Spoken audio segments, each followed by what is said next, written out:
Fakültesi Doktor Öğretim Üyesi Banu Baş hocamızla beraberiz ve duyu bütünlemeyi konuşacağız. Hocam, duyu bütünlemeden biraz bize bahseder misiniz? Bu kavram ne anlama geliyor? Tabii ki, teşekkür edelim öncelikle. Duyu bütünleme bebeğin anne karnına düştüğü andan itibaren annenin hareketleriyle beraber gelişmeye başlayan bir süreç olarak ifade edebiliriz. Bu süreçte bizim hem çevremizden gelen hem de bedenimizden gelen duyuların alınarak beyinde organize edilip entegrasyonu sağlandıktan sonra içinde bulunduğumuz ortama ve duruma uygun bedenimizi etkin ve işlevsel kullanmamızı sağlayan bir nörolojik süreç aslında bakarsanız. Şimdi bizim çevremizde olan iletişimimizi sağlayan, etkileşimimizi sağlayan aslında 5 duyu organımız var.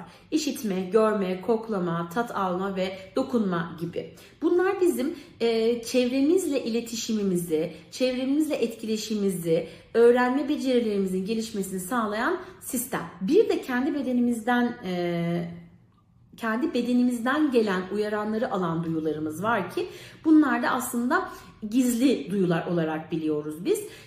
Bunlar da beden farkındalığı dediğimiz proprioseptif sistemimiz, denge olarak işlemlenen vestibüler sistemimiz ve hem duygularımızın kontrolünü sağlayan hem de acıkma, yorulma, tuvalet ihtiyacı gibi bedenimizin bize verdiği sinyallerin işlemlendiği duyulardan sorumlu interoseptif sistemimiz var.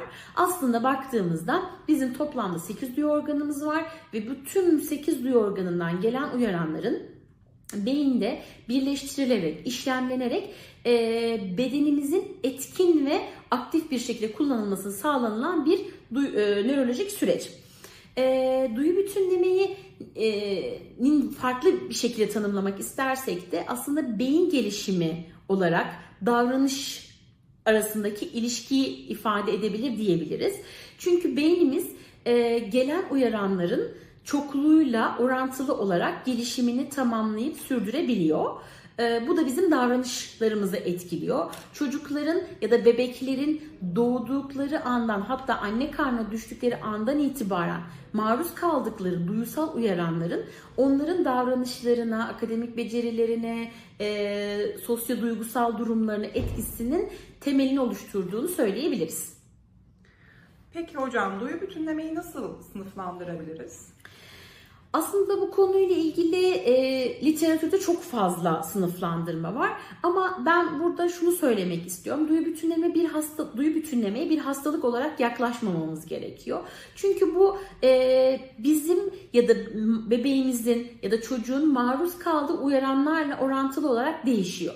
Yani 1970'lerde Jean Ayres ilk duyu bütünlemeyi bulduğunda benzer davranış gösteren bireylerin benzer hassasiyetlerin olduğundan yola çıkmış ve buna göre bir sınıflandırma yapmış. Sonrasında yıllar içerisinde gelişen teknoloji ve çevresel faktörlere bağlı olarak bu sınıflandırmalar değiştirilmiş. 1999'da yapılmış, 2007'de yapılmış, 2020'de en son halini almış. Ama bunların temelinde bebeğin ya da çocuğun nörolojik eşiği ile gösterdiği davranışın dengesi olarak adlandırılmış. Şimdi kabaca örnek vermem gerekirse bir çubuk düşünürsek her iki uç da bizim için duyusal hassasiyeti gösteriyor. Olması gereken aralık orta kısımlar olarak ifade edebiliriz. Çok üstüne çıkması da, çok altında kalması da bize duyusal hassasiyetleri gösteriyor. Örneğin çocuk çok dokunmak istemeyebilir ya da çok aşırı dokunmak isteyebilir. Yani bunların her ikisi de bizim için duyusal hassasiyeti gösteren fakat reaktivitelerinin farklı olduğunu ifade eden bir durum. Yani her iki çocuğumuzda da aslında nörolojik eşikleri farklı ama ortaya çıkan davranış kimisinde daha aktif bir davranış, daha fazla sarılmak istiyor, daha fazla dokunmak istiyor. Kimisinde daha pasif bir davranış, hiç dokunmak istemiyor ve tamamen kaçınıyor şeklinde söyleyebiliriz. Toparlayacak olursak bu sınıflandırma sistemini, çocuğun gelen uyarana verdiği tepkinin orantısı olarak ifade edebiliriz. Ama dediğim gibi bir sürü de literatürde farklı sınıflandırmalar var. Ama ben duyusal hassasiyet sürecini bir hastalık olarak görmediğim için bu konuyu bu şekilde açıklamak istiyorum. Yani çocuğun gelen uyarıyı tolerasyonuna ve verdiği davranışa göre alt ya da üst reaktivitelerde bulundurabiliriz, tanımlayabiliriz. Peki bebeklerde, çocuklarda gördüğümüz ne tür davranışlar duysal hassasiyetle ilgili bize ipuçları verir? Şimdi bu süreç ya her bebek dünyaya geldikten sonra bebeğin gelişimiyle bağlı olarak gelişerek evriliyor aslına bakarsanız. Ama biz en basitten başlayacak olursak yani yeni doğan bir bebek 1 yaşına kadar baktığımızda yüzüstü yatmayı sevmiyorsa, çok fazla ses, ışık, kalabalık ortamlarda rahatsızlık oluyorsa, böyle ortamlarda çok ağlıyorsa, banyo yaparken rahatsızlık duyuyorsa, yemeğiyle alakalı bir problemi varsa, motor gelişim bozukluğu varsa bebekte, hani çocuğun motor gelişiminde bir sıkıntı yaşıyorsa, başını tutma, dönme, emekleme, yürüme gibi motor gelişimleri normalde olması gereken zamanlardan saptıysa, bu süreçler bize acaba çocuğun duysal bir hassasiyeti var mı diye bize düşündürmesi gerekiyor. Aslında bu çocuklar literatürde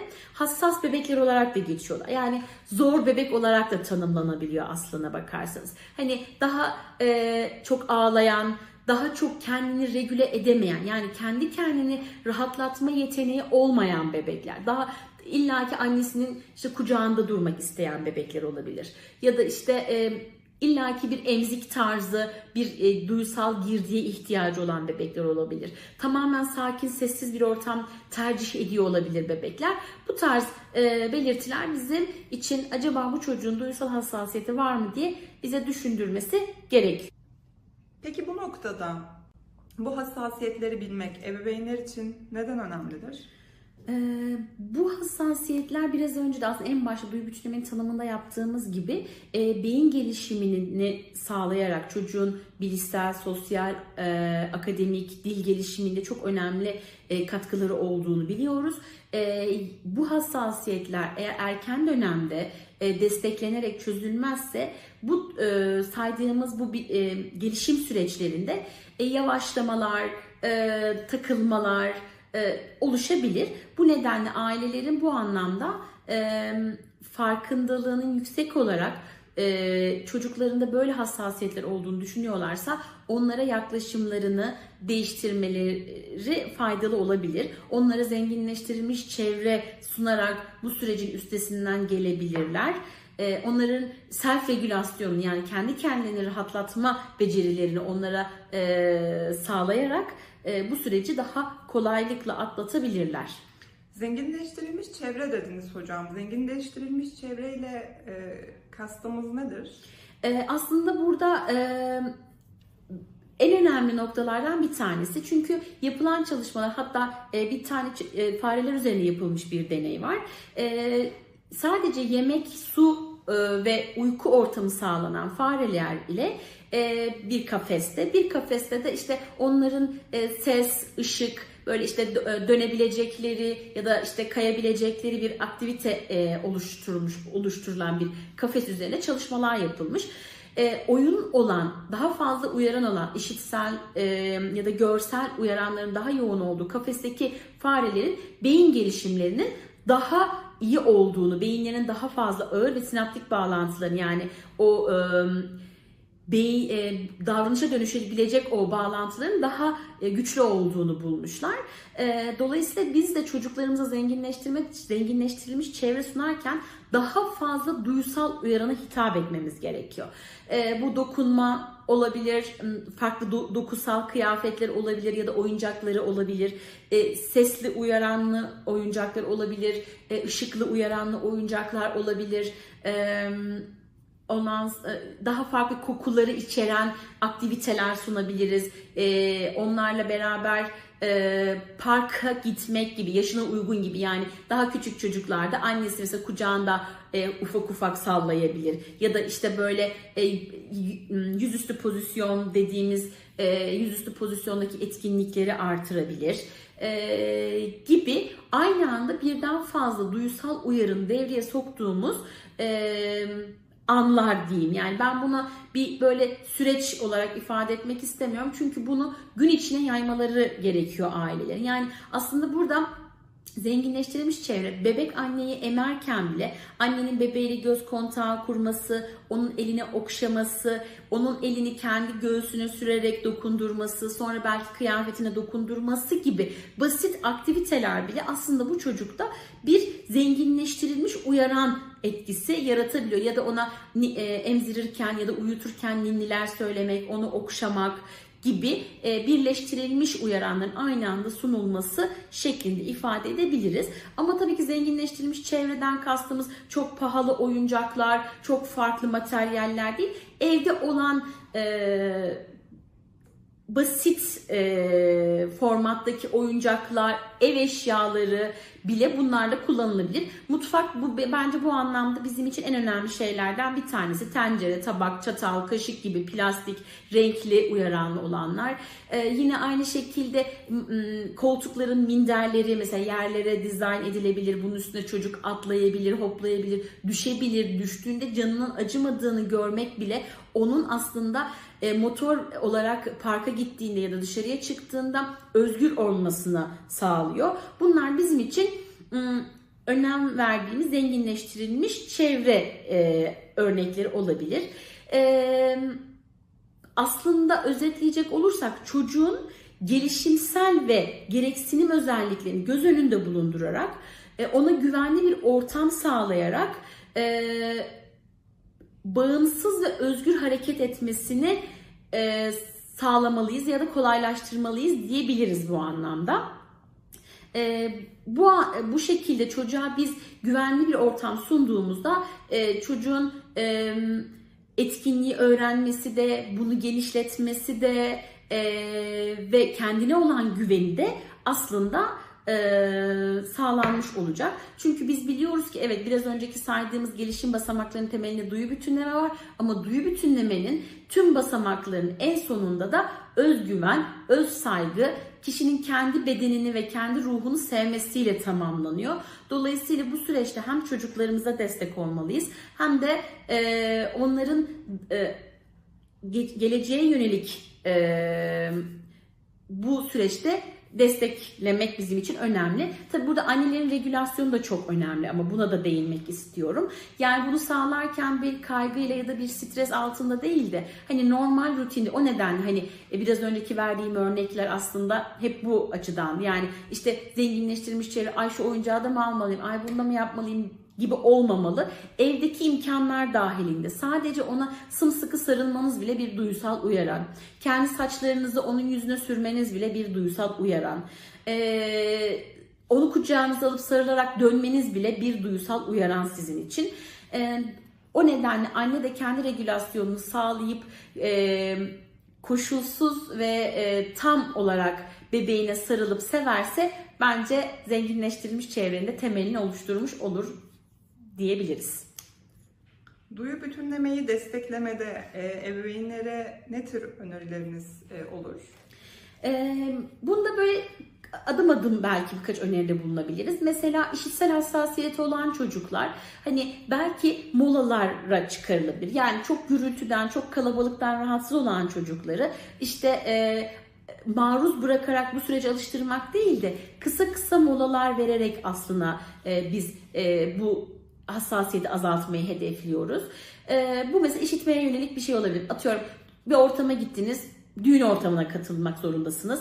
Ama çocuk mesela sesten çok rahatsız oluyor. Kısa kısa aralarda çıkartıp onu dinlendirip tekrardan içeriye alıp sonra tekrar dinlendirme gibi ya da kulaklık takılabilir. Bu tarz onun içinde bulunduğu ortamda baş edemeyeceği duyguların ortaya çıkmasına engel olarak rahatlatabilecek, onun yanında olduğumuzu hissettirecek molalar verebiliriz. Görme ile alakalı burada en büyük sıkıntı aslında hem görme hem yeme örneği olacak bu. Genelde annelerde püre yapalım, işte onun vitamininden de faydalansın, her şeyden yesin düşüncesiyle karıştırarak veriyorlar. Bu da çok istediğimiz bir şey değil bizim. Daha çok çocuğun hem görsel zevkine hem de tat duyusuna saygı duyacak şekilde ayrı ayrı tek tek olması gerekiyor. Eğer çocuk bundan rahatsız olmuyorsa evet karıştırabilir ama bunu kendi çocuk isterse yapmalı. Hani ona karışık bir şekilde vermek o anlamda hoş olmayabiliyor. Dokunsal olarak biraz önceki verdiğim örnekler aslında bunun tamamını sağlıyor. Farklı dokudaki kıyafetler, annenin saçı, babanın sakalı gibi oyuncaklardaki işte o yapısal farklı tüylü oyuncak, kadife oyuncak, batan tarzı oyuncak, mesela buna yönelik bir sürü farklı büyüklükte, şekilde ve ağırlıkta toplar var. Bunlar kullanılabilir, oynanılabilir bunlarla. Koklamaya yönelik yine ara ara molalar olabilir ya da onun sevdiği, hoşlandığı kokunun yanında bulundurularak çok hoşlanmadığı bir koku ya da çok böyle bunaldığı, onun regülasyonunu bozacak noktaya geldi. Sevdiği kokudan sıkılarak o ortam ona yumuşatılabilir. Onun regülasyonu bu şekilde sağlanabilir. Vestibüler sistem için bol bol hoplamalı, zıplamalı, parklarda özgürce güvenliği sağlandıktan sonra özgürce aktivite yapmalarını destekliyoruz. Kaykaylar, salıncaklar, dönme dolapları, tahterevalliler bizim vestibüler sistemimizi aktive eden çok güzel etkinlikler aslında. Ve proprioseptif sisteme yönelik, beden farkındalığımıza yönelik de itme çekme davranışları. Çocuğun yaşına uygun, şişeleri küçük, yani belli miktarlar sular konulup bunlar taşıtılabilir. Çamaşır makinesinden çamaşırlar çıkartılabilir çünkü orada bir çekme var. Çamaşır makinesinin içine çamaşır doldurulabilir yoğun bir şekilde çünkü orada itme var. Sımsıkı sarılma oyunu benim en sevdiğim oyun. Annene mi daha çok sıkı sarılıyorsun, babana mı daha çok sıkı sarılıyorsun gibi. Hani orada hem burada dediğim gibi birden fazla duyu da devreye giriyor. Zaten bizim amacımız hiçbir zaman tek başına bir duyuya karşı hassasiyeti düzeltmek değil. Aynı anda birden fazla duyuyla beraber çocuğun bunu baş edebilmesini sağlayabilmek aslına bakarsanız. O nedenle sımsıkı sarılma oyunu da bizim için önemli. İnteroceptif sisteme yönelik de aslında çocuklarda hani bu farkındalıkların az olması, acıkmasının, doymasının, tuvalet ihtiyaçlarının altta yatan, temelde yatan diğer duyularla birleştiği için öbür duyuları desteklediğimizde bu da sağlanmış olacak. Ama ara ara çocuklara mesela saatler kurulup işte tuvaletin geldin mi ya da hatırlatma saatleri kurulabilir. Biraz daha büyük çocuklardan. İşte zil çaldı, bu benim işte tuvaletimi hatırlatmak için kurulmuştu gibi bir hatırlatma uyaranı olabilir, işitsel uyaran olarak. Aslında buradaki annelerin ve babaların yapacakları şeyler çocuğun güçlü yönünü ortaya çıkararak onun zayıf yönünü desteklemek. Yani olmayan üzerinden gitmeyeceğiz de çocuğun yapabildikleri üzerinden yapamadığı kısmını destekleyeceğiz. Teşekkür ederim hocam verdiğiniz bu değerli bilgiler için. Ben teşekkür ederim. Çok sağ olun.